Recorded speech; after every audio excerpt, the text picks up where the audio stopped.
Le prophète Muhammad, paix et salut sur lui, est né en 570 à la Mecque, dans une tribu noble des Qurayshites. Son père, Abdullah, est mort avant sa naissance, et sa mère, Amina, est décédée lorsqu'il avait 6 ans. Il fut ensuite élevé par son grand-père Abdul Muttalib, puis par son oncle Abu Talib. Dès son jeune âge, il était connu pour son honnêteté et sa droiture, ce qui lui valut le surnom de Al-Amin, le digne de confiance. Muhammad, paix et salut sur lui, a travaillé comme berger et plus tard, il devint commerçant, apprenant ce métier auprès de son oncle Abu Talib. Il participa à des caravanes commerciales entre la Mecque et la Syrie. Sa réputation d'honnêteté et d'intégrité lui valut d'être embauché par Khadija bint Khuwaylid, une riche marchande. Il gérait ses expéditions commerciales avec succès, grâce à son sens des affaires, sa transparence et son éthique irréprochable. Khadija, 40 ans, lui proposa le mariage par l'intermédiaire de son amie Nafisa. Muhammad, paix et salut sur lui, alors âgé de 25 ans, accepta. Leur mariage fut heureux et béni par plusieurs enfants, dont Fatima.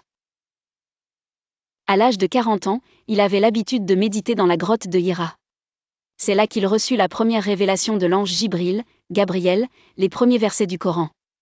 Il fut chargé par Allah de transmettre le message de l'islam, l'unicité de Dieu et la justice sociale. Les Qurayshites s'opposèrent farouchement à son message, car il remettait en question leurs croyances polythéistes et leur mode de vie. Les premiers musulmans furent persécutés. Certains trouvèrent refuge en Abyssinie, Éthiopie. En 622, face à l'intensification des persécutions, Muhammad, paix et salut sur lui, et ses compagnons migrèrent à Médine, Yatrib. Cet événement marque le début du calendrier islamique.